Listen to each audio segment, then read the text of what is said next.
Hey guys, Godfather of Anxiety here.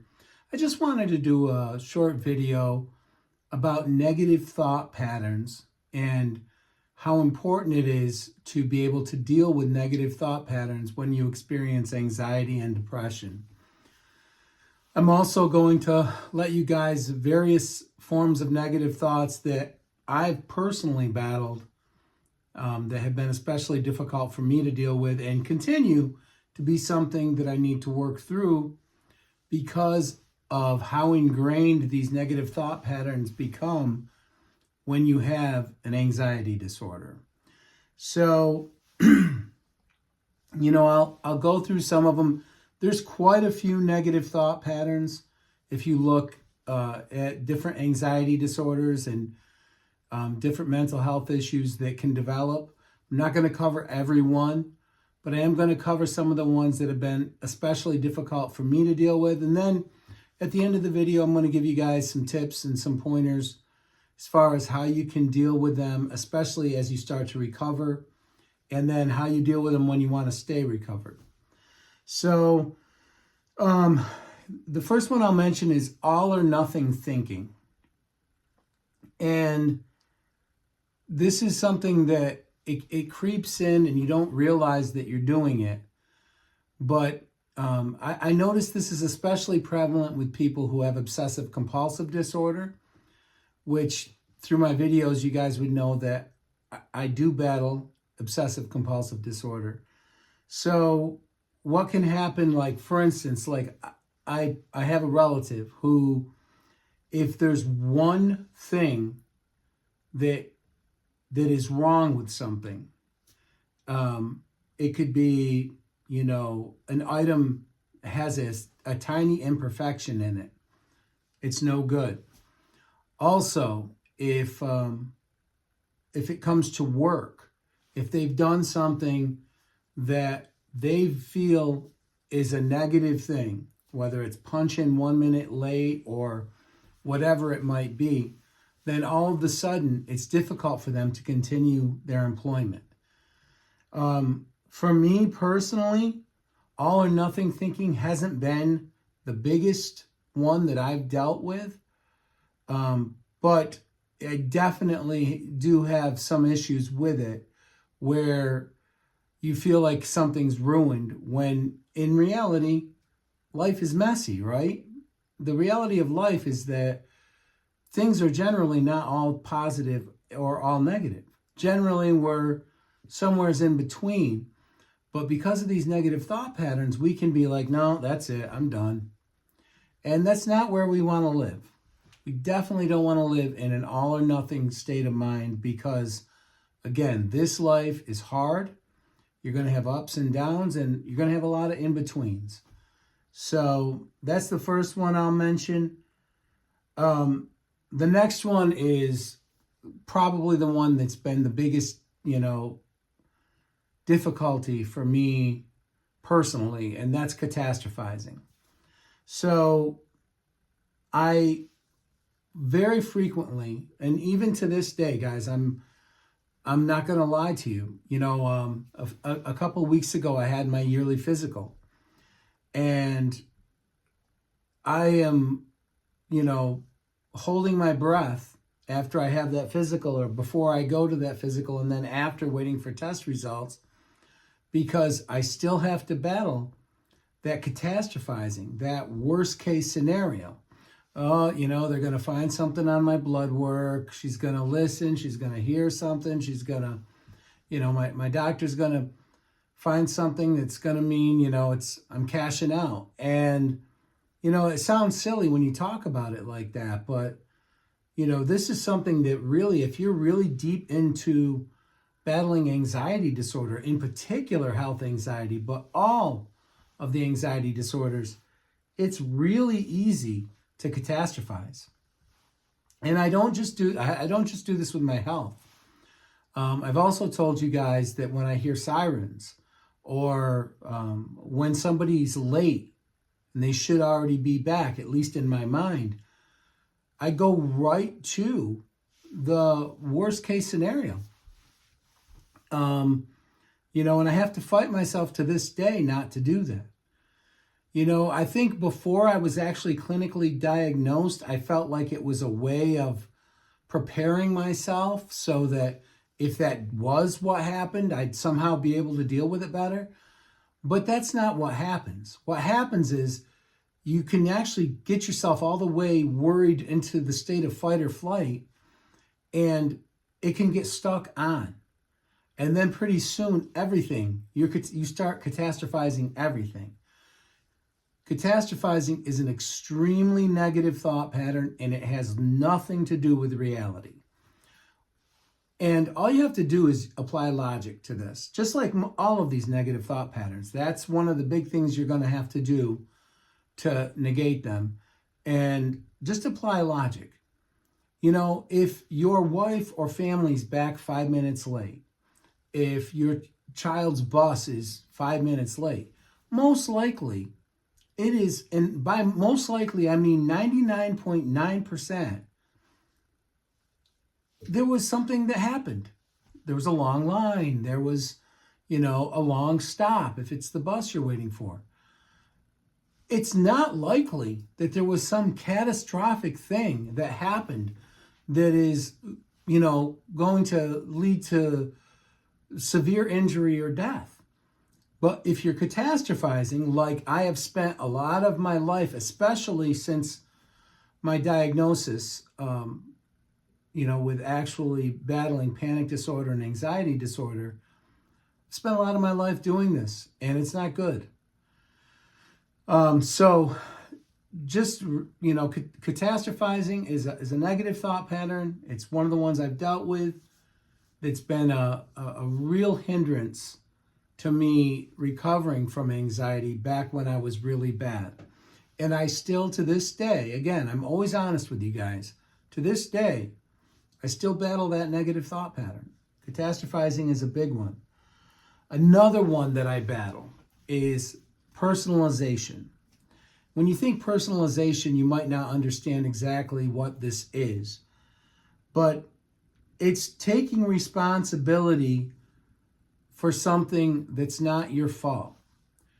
And when I was in the throes of anxiety and depression, I did this constantly. I felt like I was responsible for things that there's no way I could be responsible for. If someone got ill, or if, somebody was, if a relationship went bad. I mean, literally, and I'm not talking about a relationship that I was even involved in. I felt responsible for, everything that was going bad. I almost felt like I was soiled or tainted. And, basically, these are not logical conclusions, right? But that was a big one for me. I felt guilty for everything that had happened. Another thing is, if any of you guys who have obsessive compulsive disorder, this personalization will actually morph into guilt, and you will be confessing and have a need to confess and apologize for things that you never did. Maybe you had a fleeting thought. Maybe you were just worried about having a fleeting thought, right? Like how intrusive thoughts torment those of us with obsessive compulsive disorder. But anyways, this is where you end up feeling like you're responsible for things that have literally nothing to do with you. I also have loved ones who battle the same negative thought pattern, where they feel as though for some reason it's because of them that things are going bad, or they're somehow having a negative effect on, the people around them. And even though this is, again, not logical and silly when you're not in the throes of anxiety, when you are, there's nothing silly about this. You feel real guilt as if you committed a real crime. It is not, personalization can, really make you feel guilty in a way that you would be shocked if you've never experienced it. Another thing that we might do is we might jump to conclusions, and these conclusions will be negative conclusions. So this is a little different than catastrophizing. It's kind of like catastrophizing, but where I notice this happens might be like at your job or with relationships. You might assume that somebody was saying something bad about you. It's almost like paranoia. Or, I remember going through this when I was really untreated in a very bad way. I felt as though, there was somebody was saying something negative and about me, and I would have a tendency to jump to that conclusion. And again, this is very negative, and it's not true. Most of the time, other people, especially strangers, but other people aren't even thinking about you. This is just factual. Most of the time, you're not even on their mind. You might be a face in a store or, at a job, but you're not even on their mind. And this is, that's why, again, this is not logical. You end up jumping to conclusions. And again, with me, this seems specifically to do with, this would happen at my job. And again, I never would, I think in the back of your mind, that, that it's your mental health that's making you think this. So it's not like this led to confrontations for me, but it did tend to make me feel bad about myself, because the conclusion I was jumping to was always basically where I was the brunt of a joke. And this is a bad place to be emotionally and mentally. You want to really fight this as a negative thought pattern.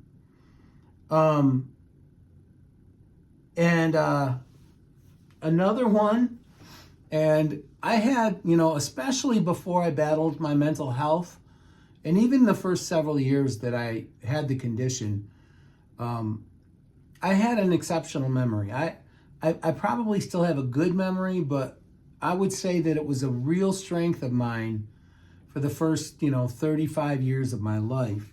So this next negative thought pattern was a big one, and it's rumination. So again, a lot of these thought patterns are interconnected, but that's dwelling on negative thoughts and feelings, often about the past. And wow, did I do this? I did this even with things, from my childhood that I would think about and think, why did I do that? Why? And why did I think this? Why did I, oh my goodness, why didn't I do this? And it will gnaw. And again, if you have obsessive compulsive disorder, you know what it's like when a thought plays on your head, in your head, and won't stop. I also remember this happening with something very insignificant. So there was a decision that I was going to have to make approximately 2.5 years from this certain time in my life. Again, this is when I was untreated. And I got a thought in my head, and it felt like I had to make that decision right then. And it became an obsession. I could not sleep. I was ruminating so badly on this thought that it was literally making it so I couldn't sleep. And this is what'll happen with when you have this this rumination, or this dwelling on things in the past. I've done videos about regret. And regret, as much as, I feel like accepting accountability for when you make a mistake is a absolutely important thing to do. And, it'll just help you move on. It'll also help you be a better human being. But to harbor regrets, once you've done that, once you've done everything you can to make amends, whether it be with other people or if you believe in a higher power, once you've done that, you have to let it go. All it's going to do at that point, all regrets or ruminating on things is going to do is it's going to ruin your now.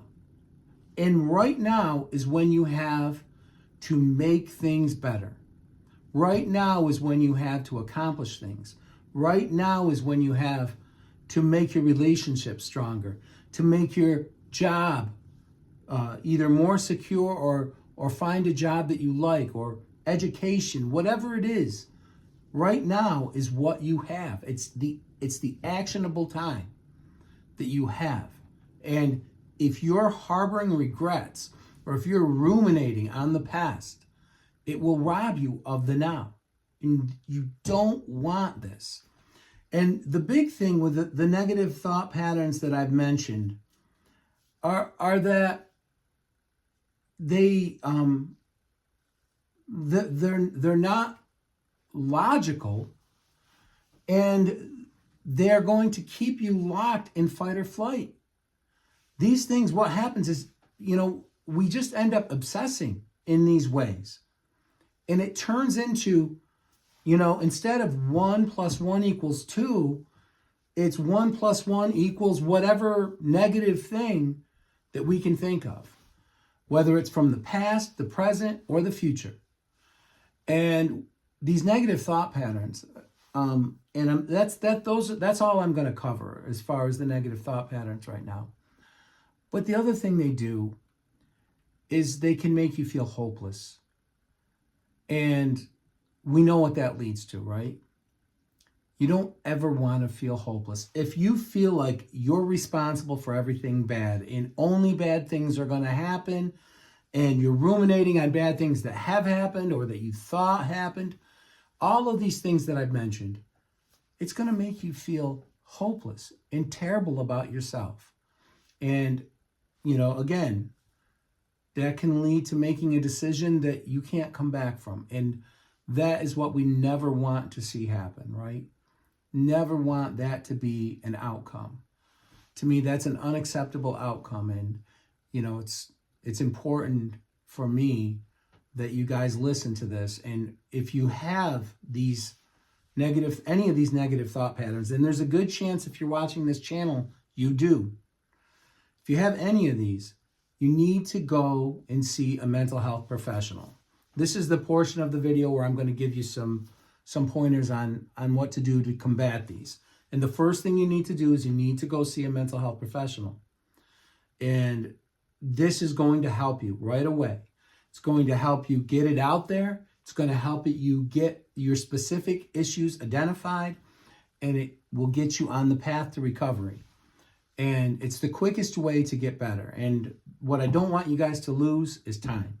So that's why I always encourage everyone to find a mental health professional so that you can get treated and get on living your life as quickly as possible.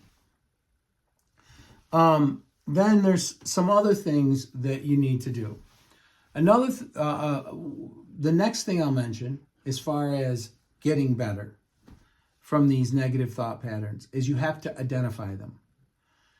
When you're going through this, when you're in the thick of this, you're not even realizing that that's what you're doing. You actually think you're being logical.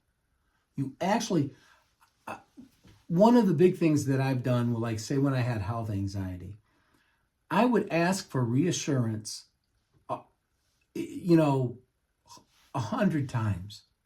And I would not realize how obvious it becomes that you have health anxiety and not a serious illness when you're asking for reassurance, or you're asking 100 questions a day about your health and literally can't talk about anything but your health. Now, I'm a reasonably intelligent individual. Most of you watching are intelligent individuals. But when these thought patterns take hold, you are unable even to get to the point of identifying what you're doing. So this is the first big pointer in managing these negative thought patterns is you have to identify them. So what you want to do is you want to just say, is what I'm thinking logical? And that goes into the next thing that I'm going to mention, and that's challenge the thoughts. Now, I always tell you guys not to fight, whether it's panic attacks, intrusive thoughts. A lot of the times when we fight that, because we're stuck in fight or flight, it just intensifies these things, right? But this is different. This is challenging the thought. So this is basically what I was starting to mention before. Analyze the logic of what you're doing, of the thought. If you drag these thoughts, these negative thought patterns into the daylight, they're not going to stand up. You're going to realize my mind is in a bad place and I am playing a cruel joke on myself. That's what these things end up being. There's nothing valid about it. The worst thing isn't going to happen. Most of the time, almost never does the worst thing happen. Now, guys, I know, I've been on this earth 50 years, or more than 50 years, 53 years. And I've seen the worst thing happen. I have seen it happen. But how many times has, compared to the few times in my life when, it was the worst thing that happened, how many times has the worst thing not happened? So we're talking, what? A million to 5? I'll bet on the worst thing not happening. So it's not logical to assume the worst thing is going to happen, or that somehow you have something to do with something terrible happening that has nothing to do with you. You're not responsible for inflation. You're not responsible for global conflicts. You will end up blaming yourself for everything if you allow these negative thought patterns to just sit there. So what you want to do is you want to challenge the thought pattern, and analyze it, drag it out into the light. The next thing, they call it reframing, but basically what this is try to be more balanced with the negative thought pattern. In other words, drag it from being so extreme into the middle, and then as you recover, what you'll be able to do is you'll even be able to reframe it with a positive thought pattern. And these are very important to have. Now, positive thought patterns are not magical thinking in reverse. You don't tell yourself everything's roses and butterflies and everything's great, because that's a lie too, right? And then you'll deal with a huge amount of disappointment if you do that. So that's not what you want to do. But what you want to do is you want to get more towards reality, and then allow yourself to think, well, what if I get that promotion, or what if things go well? If you go back and you look at your life, there will be lots of times when things went well for you. If you happen to be in love and are with somebody in a committed relationship, guys, what is it, about 50% of the time that it works out like that? That's something that's gone really well for you. We need to get these negative thought patterns, drag them out into reality, and they won't stand up. So this reframing, instead of using what if in a negative way, use it in a positive way. Again, without turning it into magical thinking where, you'll be setting yourself up for disappointment. So that's about all I wanted to say in this video. Guys, the reason why I do these videos on negative thought patterns is they're very insidious and we don't realize we're doing them, right? So that's why it's so important to address these, because once they take hold, a lot of the times, so you can get on the right medication, you can, if you need to take medication, or, you know, you can see the right doctor. But if you don't manage these negative thought patterns, recovery will be extremely difficult. So you have to identify them. You want to challenge them. You want to reframe them. And this is going to help you on your path to recovery. And I'd love to tell you guys that once you're recovered, you don't have to worry about these negative thought patterns creeping back in. But I do not lie. I will not lie on these videos, and it very easily I can find myself starting to fall back into a negative thought pattern if I'm not careful. So, guys, thanks so much for the engagement with the channel. I so greatly appreciate it. If you know anybody who has anxiety or depression, who's dealing with some of these negative thought patterns, have them take a look at the videos.